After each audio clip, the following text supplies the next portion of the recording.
آج کا ٹاپک بھی یا موضوع یا یہ کہیے کہ جس بارے میں ہم بحث کرنے والے ہیں یا بات کرنے والے ہیں، بڑی ایک امپورٹنٹ چیز ہے۔ میں آپ بچپنے سے بہت ساری ایسی چیزیں سنتے آ رہے ہیں، دیکھتے آ رہے ہیں، اور کچھ لوگوں کو بڑا یقین ہے ایسی بہت ساری چیزوں پہ، اور کچھ لوگ ہیں جو کہتے ہیں کہ نہیں یہ غلط ہے، یہ بالکل بھی صحیح نہیں ہے۔ ہم بات کر رہے ہیں بدعت کی، مطلب عام لفظ میں اگر ہم بات کریں تو بدعت جسے کہا جاتا ہے، اور اس میں بہت ساری چیزیں جو ہیں وہ شامل ہیں، اور بہت ساری ایسی رسومات شامل ہیں، فضول رسومات بھی، جن کا کوئی تعلق نہیں ہے، اور وہ اوور کم کر گئی ہیں بہت ساری چیزوں پہ۔ بدعت کے حوالے سے بات ہے، جہاں سے بھی بات شروع کی جائے میں چاہوں گا کہ جی فضل بھائی آپ سے شروع کرتے ہیں پھر آج۔ جی نحمدہ نصلی علی رسولہ الکریم۔ دیکھیں، بدعت کا جو لفظ ہے اس کے لغوی معنی ہے کسی نئی چیز کو ایجاد کرنا، اور عربی میں ایک اتباع ہے، ایک ابتداء ہے۔ تو یہ جو اتباع ہوتی ہے وہ تو یعنی قرآن کریم یا احادیث مبارکہ یا رسول اللہ صلی اللہ علیہ وسلم کے فرامین یا صحابہ کرام کے نقش قدم کو فالو کیا جاتا ہے۔ متبع کہتے پیچھے چلنے والے کو، اس کے سامنے کوئی رول ماڈل، کوئی مشعل راہ، کوئی مقتدا ہوتا ہے۔ اور ابتداء جو ہوتا ہے وہ کسی چیز کو نئے سرے سے ایجاد کرنا ہوتا ہے۔ اب کوئی بھی نئی چیز جب ایجاد ہوتی ہے تو ہم یہ دیکھتے ہیں کہ شریعت میں اس کی کوئی اصل ہے یا نہیں۔ اگر قرآن میں، احادیث میں یا آثار میں اس کی اصل ہوتی ہے تو وہ چیز اچھی ہوتی ہے، اس کو آپ سنت حسنہ بھی کہہ سکتے ہیں، بدعت حسنہ بھی اس کو کہا جا سکتا ہے۔ اور یہ دونوں چیزیں رسول اللہ صلی اللہ علیہ وسلم کی احادیث سے ثابت ہیں۔ ایک تو سنتاً حسنتاً، کہ جو کسی اچھی سنت کو ایجاد کرے گا تو اس کو بھی اجر ملے گا، اور جتنے لوگ اس پر عمل کریں گے سب کا اجر بھی اس کو ملے گا۔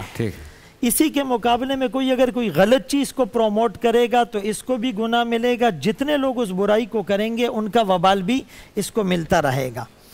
دیکھیں، قرآن کریم کی ایک آیت ہے، فَإِنْ آمَنُوا بِمِثْلِ مَا آمَنْتُمْ بِهِ فَقَدْ اهْتَدَوْا، کہ اگر یہ لوگ ایمان لائے جیسا ایمان صحابہ تم لائے ہو تو یہ ہدایت یافتہ ہے۔ تو ہم نے دیکھنا یہ ہے، رسول اللہ صلی اللہ علیہ وسلم نے جب ایک موقع پر صحابہ کو فرمایا کہ بھائی ہرگز تم جو ہے وہ گمراہی کی طرف نہیں جا سکتے جب تک دو چیزوں کو تھامے رہو گے، ایک اللہ کی کتاب ہے اور دوسری نبی کی سنت ہے، اور تمہیں دنیا کی کوئی طاقت مس گائیڈ نہیں کر سکتی۔ صحابہ اکرام نے پوچھا جی ہمیں اس کے لیے کوئی لائحہ عمل بتلایا جائے۔ آپ صلی اللہ علیہ وسلم نے فرمایا تم نے دو چیزوں کو دیکھنا ہے، ما انا علیہ واصحابی،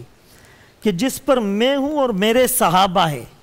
اس چیز کو تم نے لے لینا ہے، وہ سنت ہے اور وہ بدعت کے خلاف ہے۔ دیکھیں، رسول اللہ صلی اللہ علیہ وسلم نے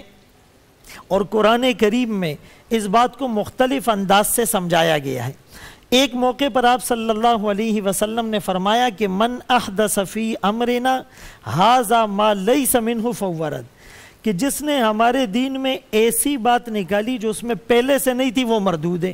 اور ایک موقع پر فرمایا شر الامور محدثاتھا،